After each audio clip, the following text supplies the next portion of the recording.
दावत इस्लामी इल्म की रोशनी फैलाने के 40 साल मुकम्मल होने पर फैज़ान मदीना में एक बड़ा इज्तिमा मुनक़िद किया गया, जहां से तफसीलात बता रहे हैं हमारे नुमाइंदे मिराजुद्दीन कतब। बड़ी देर हो गई, आजा।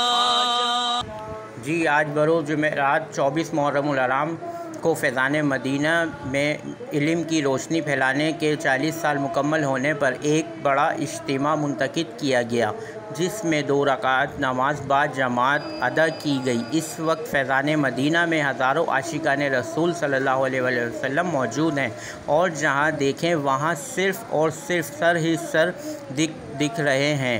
यहाँ पर इस वक्त दुरूद व सलाम की सदाएँ और ज़िक्र नात की महफ़िल हो रही है। बाद नमाज़ दुआ लंगर का भी एहतमाम किया गया और 40 साल की खिदमत को मद्देनज़र रखते हुए महफ़िल में शिरकत करने वाले तमाम आशिकान रसूल बहुत खुश दिखाई दिए हैं।